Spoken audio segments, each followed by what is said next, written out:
but I'm gonna do it. We've been working on this for like almost an hour now, but we're dedicated to it because we are honoring parents and teachers together for Mother's Day. Happy Mother's Day to all those parents, moms, and teachers who are like moms, basically, because you give so much of yourself to everybody else. And I'm Andrea.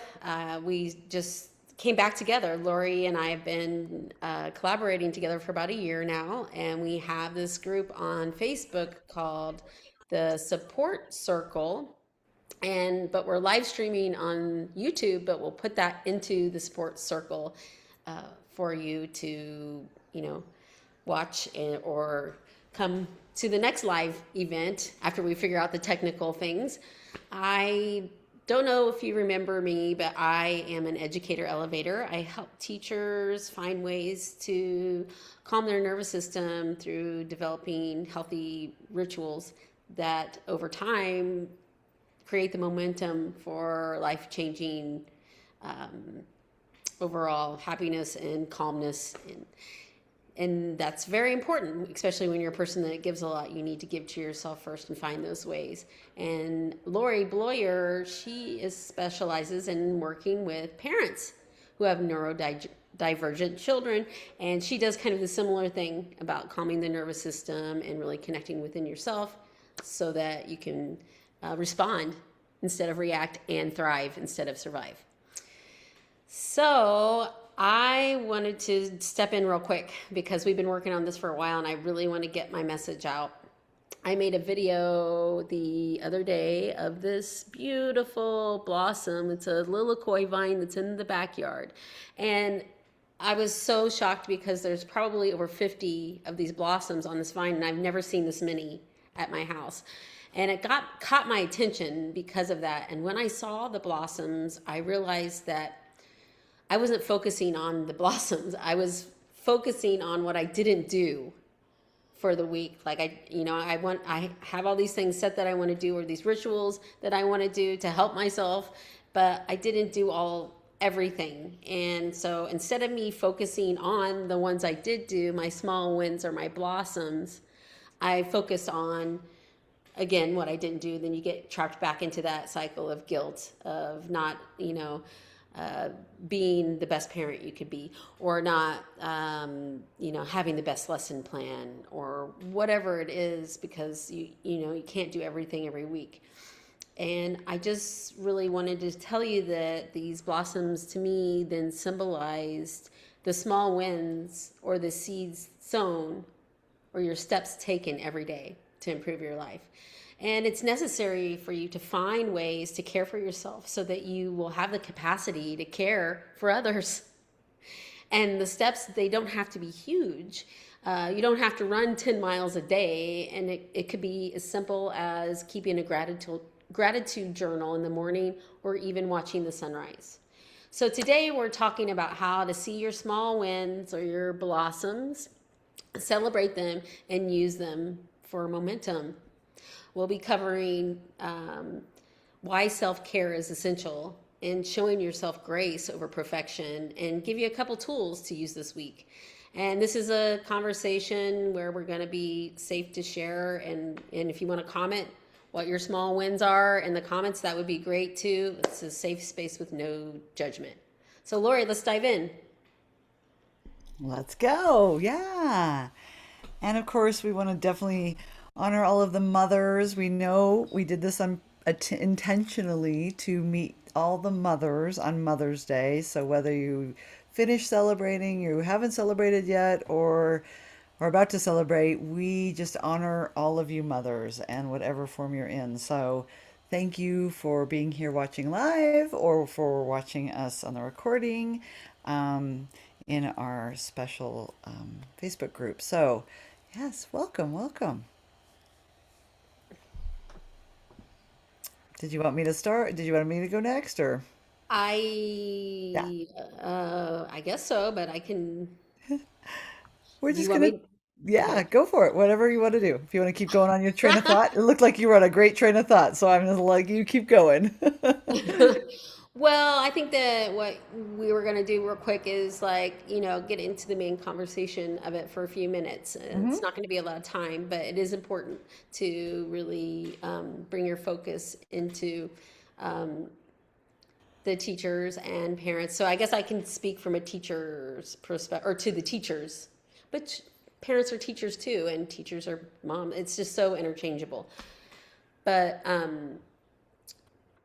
in my workshop that I do, I actually have a meme or a image of a mom putting her oxygen mask on the child, or, no, on herself first before she can put it on the child. And I didn't get that by myself. I had a client tell me that that's how he felt like, by doing this work, by taking these rituals and calming his nervous system, and he felt like he was actually doing that for himself, putting the oxygen mask on himself before he can help take care of others. So I'd like to start with that analogy. And I think it's Mm. really important. I can share a couple strategies that I have to do that, to get your mind out of the cycle of maybe negative thoughts or repeated fears of what could go wrong that day or what went wrong that night. It's really important before you go to bed or when you get up right in the morning to reset that pattern. And I was doing gratitude where I would just lay in bed for 15 minutes with my eyes closed before my feet even hit the floor and say what I was grateful for. It could be anything. It could be, the bed, The that I'm flower. the beautiful blossoms or whatever Yeah. that are in my yard. And then that way I would kind of be resetting before thinking of all the things I have to do um, to for the day or what could go wrong. But then I kind of included from these thing here is just to look at all the small things that I did the past week that I'm proud of, but that I accomplished. Like I think I did yoga like 4 times last week, which is cool. It's not every day or whatever. I went down and went for a walk 2 days a week. I, you know, cleaned out my closet or just these little things that you could go through this list of your head and then go into your future and where you would like to see like one of your biggest dreams, like your biggest dreams, right? You could just break into that and look into that. Like, I want to live in Portugal. My biggest dream, I see myself in the Mediterranean on the roof or whatever of a villa up in the mountains. And that's a good way to kind of, really reset and refocus. And it really helps me calm my nervous system in addition to the exercise. So, what do you think, Lori, parents could? Yeah, I was just going to also talk about that, from the parent that's battling with the neurotypical or the neurodiverse child, right? Their kid isn't neurotypical.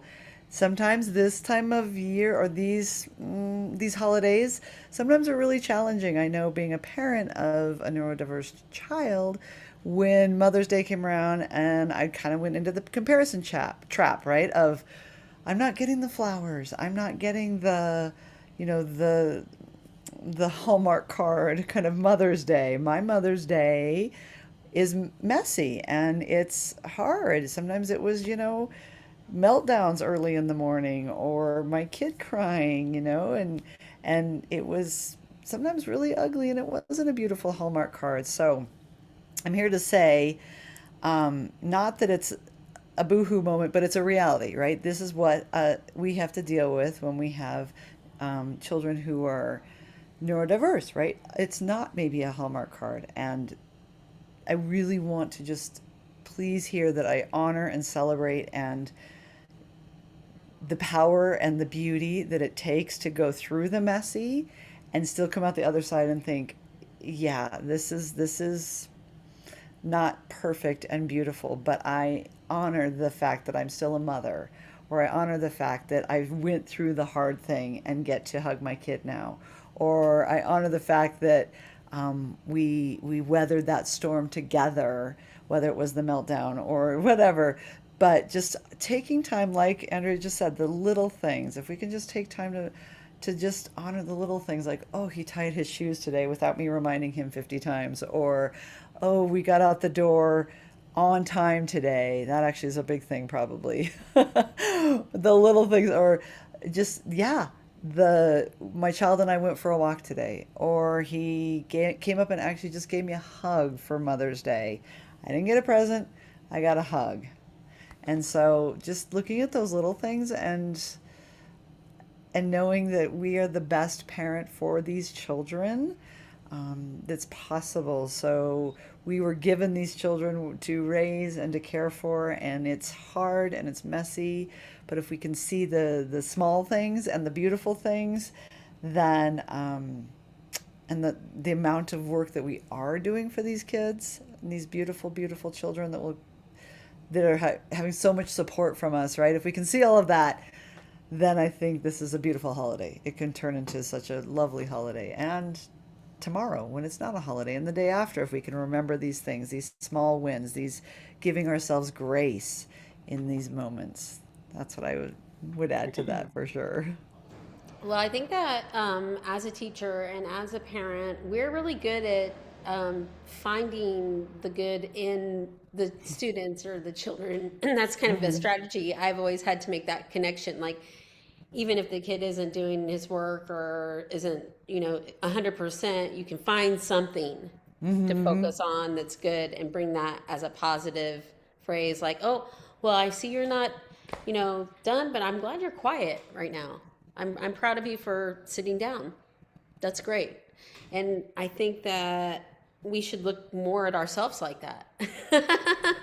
Like, I know you don't have, everything done that you need to get done, but you're here and you're showing up for your kids, and nothing, you don't have to be perfect, but just to give yourself a little shout out, just like you would your child, to pick out anything and just keep focusing on those things. I think that's beautiful. And I know a long time ago when we did another live, we were talking about just even apart from our children, right? Apart from the children, they're the things that make us mothers, yes. But apart from our children, just even giving ourselves that time, like you had with that beautiful flower, it just kind of reconnected me as well. But just that time to recharge and again think of the what we're grateful for, but also just to spend that time with ourselves so that we can reflect on the bigger picture of, wow, I did these littler things, right? The bigger picture, but these littler things and how they all are coming together. And and that does come also from a place of, as a mom, since it's Mother's Day, we'll talk about that. But as a mom, you need to take a bath, enjoy your cup of coffee, take a nice walk by yourself. It's a day for you to honor yourself as well. So, as much as we are talking about kids, also, it is such an important thing to take time for ourselves to recharge for the next meltdown. So yeah, I think I really do want to say, I know we talked about this a lot in another live, but for sure the self care, and that's what we're here for today, is to honor mothers and but as an adult and as a parent and for our children. Yeah. I totally agree with you. And so really feel like we spoke about ways to care about for yourself, and seeing your blossoms or your small wins and making those affirmations in the morning and focusing on that, along with giving yourself grace and giving yourself Mm, time to take your mm. bath or to watch the sunrise or do something that you really enjoy doing special for yourself. And um, it depends on you. It's really should be specialized to fit what you need. Maybe you don't you wouldn't necessarily want to do what I want to do every single day to calm myself down or to enjoy Mm. myself. but it's really trying to find ways and try new things for yourself, because you deserve it. And it takes time and patience and small Mm. steps. It doesn't all happen overnight. It's an everyday thing that you can turn into a habit and eventually into a lifestyle. And with every small step, every imperfect day that you show up, you're still planting those seeds, and they're blossoming, and you'll see those blossoms eventually. So I'm really glad that we got to be here today, and I think that all moms and teachers are worth celebrating. We are. And I know we might be wrapping up here, but I just wanted to say one more thing. I wanted to also talk about the value of what all of this brings, this self-care, I think brings it all into connection. And maybe we can do a whole other episode about that because I believe in it so much. But the connection that you're creating by giving yourself grace, and you're giving yourself your small win, and you're giving yourself your self-care, then that branches out to the connection you have with your children, and the connection you will need when it's not a beautiful morning. It's not a Hallmark card day. It's a chaotic day. And even before 9 a.m., you have a few meltdowns, right? That connection with your child,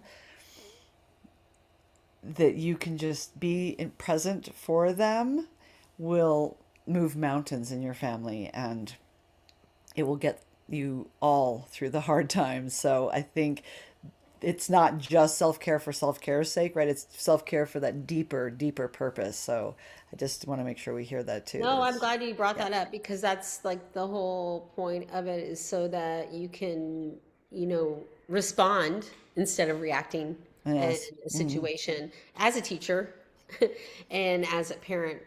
So it's easy to get caught up and be stressed out and be overwhelmed, and then something happens, and then it's like, ah, and then that's a chain reaction, and it's not good for everyone. But if you can really find these ways to calm your nervous system and take care of yourself, then you can take a deep breath and respond in a different way that's authentic to yourself, and make that connection so that that student or that child feels safe Mm. to trust, that they trust you, and they feel safe that they can, make mistakes, take risks, and still, be in a safe place. So I thank you so much for bringing that up. Yes, so important, so important. I mean, you know yourself, right? When you're in the same room as a child and you're like, "Rrr," they get, "Rrr," right? Or your students, right? It's it's that sitting with them in the calm. I know it even just happened to me yesterday when I was feeling a little agitated and my son walked in. He immediately, like, that's how connected we are. He immediately, so I had to reframe and try it again so that he could calm down and not be agitated as well. So it's what we like to call morphic resonance, right? That just how you feel, that flowing, that ebb and flowing between caregiver and child, or partner, or teacher, right? Teacher and the classroom. If the teachers can start to have that calming presence in themselves, then the classroom will respond. So we got a lot to talk about in these lives coming up, don't we? Yeah. We could go on And and on, I huh? did notice that when you are calm and you respond calm, I've done that before, and I've responded, and I was kind of amazed by how I responded. It was like, oh, I did really good. I did, and that's a small win that you can Mm, celebrate, and on how you are being from doing mm. this. Oh, good point. Yep. Hmm. Yep. But next week, I think on the schedule is the invisible load, what parents in neurodivergent kids carry that no one sees, and what Mm. teachers carry that no one sees. Yep. So maybe thinking about finding out, identifying those things, and how to get some type of relief from them. Mm. It is a load. Yep. because it Yep. is a load, but Thank you. yeah. Thank you all for being here. Thank you so much. We do have a Facebook group and we will be posting that again if this went out on YouTube, but we also kind of cross-posted to Facebook. So wherever you're seeing us from, we will make sure to give you ways to contact us and connect with us. And only in the Facebook group are we going to be offering kind of pop-up Q&As and extra support if you need it. You can chat with us there. You can get special downloads. We're teachers. We love to create stuff. So we will Yeah, have please. surprise gifts for you in the group, and we will put those links around. Sorry, Andrea, go ahead. No, I was saying, please post into our ask questions. And, we'll respond as soon as we can, or maybe the whole community can respond to each other, and we can support each other in this group. So I'm excited about it, and I'm definitely looking forward to the next one and meeting people. And happy Mother's Day. Yes, happy Mother's Day. Thank you again. We're going to hopefully get over the tech issues and be live 12:30 Pacific every day, every Sunday. And we will see you next week where we talk about the invisible load. So thank you everyone for listening to us and yeah, happy Mother's Day. That's right. You blossom. Hey, I That's stopped cute. the recording, Okay, so hold on. I think we're still on YouTube. Still being sent to YouTube, it says.